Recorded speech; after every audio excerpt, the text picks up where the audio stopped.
So hello everyone, welcome to the channel. आज का एक नया topic, world intellectual property day 2026 observed on 26 April. So 26 April to promote awareness and about the role of intellectual property rights in innovation and creativity. So हर साल 26 अप्रैल को world intellectual property day मनाया जाता है ताकि लोग इनोवेशन और creativity में एक जो राइट्स होते हैं ना, जो एक राइट्स होते हैं, इंटेलेक्चुअल प्रॉपर्टी राइट्स जो होते हैं, उस रोल को समझ सकें। ठीक है, एग्जाम में मोस्टली ना दो चीज़ें पूछी जाती हैं, और मतलब इस टॉपिक से दो से तीन चीज़ें पूछी जाएंगी। या तो फिर स्पेशली एक डेट होती है, ठीक है, डेट पे फोकस किया जाता है, या तो फिर उसके थीम पे फोकस किया जाता है, या फिर वो चीज़ कब लॉन्च हुई है।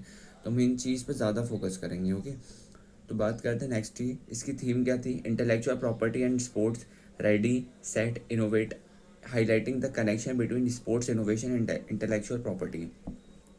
2026 की जो थीम थी, वो इस साल की थीम ये रखी गई थी कि intellectual property and sports ready set innovative है, जो दिखाता है कि स्पोर्ट्स और नई टेक्नोलॉजी के आपस में क्या कनेक्शन होते हैं। The day recognises the role of youth in developing innovative solutions that support a sustainable future.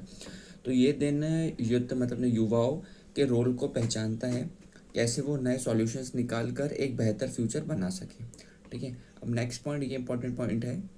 ये कब लॉन्च हुआ था? तो it was launch in 2000 by the world intellectual property organisation WIPO to promote and protect creative works including music, art, trademarks, inventions and writings.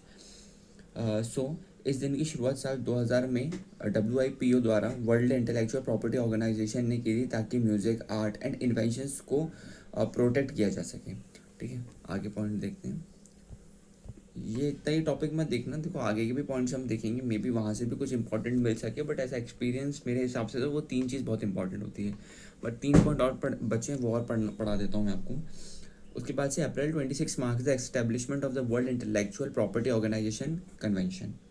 26 April की तारीख इसलिए चुनी गई क्योंकि इस दिन WIPO कन्वेंशन की स्थापना, इस्टेब्लिशमेंट हुई थी। ओके, अब celebrated globally through panels, exhibitions, outreach programs and educationals initiatives. So इसे पूरी दुनिया में अलग अलग panels, exhibitions and educational programs के जरिए सेलिब्रेट किया जाता है। अब इसका इंपॉर्टेंस पढ़ लेते हैं। Highlights the importance of intellectual property rights and economic growth, technological progress and cultural development. So ये दिन बताता है कि कैसे इंटेलेक्चुअल प्रॉपर्टी राइट्स किसी भी देश की economic growth and technology process के लिए ज़रूरी होता है। अब इसके कुछ क्वेश्चन है, वो भी हम देख लेते हैं। वर्ल्ड इंटेलेक्चुअल प्रॉपर्टी डे हर साल 26 अप्रैल को मनाया जाता है, ये बात याद रखना। इस साल की जो थीम है, वो थीम क्या रखी गई थी? थीम मैंने आपको भी ऊपर पढ़ाई थी, intellectual property and sports ready set innovative. ठीक है, ये यहीं पर आई गया। नेक्स्ट क्वेश्चन, अब इसको शुरू किसने किया गया था, उसी पे क्वेश्चन है। World intellectual property organisation WIPO द्वारा इस दिन की शुरुआत ऑफिशियली किस वर्ष में हुई थी? कौन से ईयर में हुई थी? तो ये हमने लॉन्च वाली डेट्स ऊपर भी पढ़ी हुई थी, यहाँ पर एक बार और दिखा देता हूँ। ये रहा, जो मैंने हाईलाइट करके बताई थी आपको। ठीक है, तो इसका आंसर क्या है? In the year of 2000। Okay, तो मिलते हैं एक नई वीडियो के, तब तक के लिए जय हिंद, जय भारत।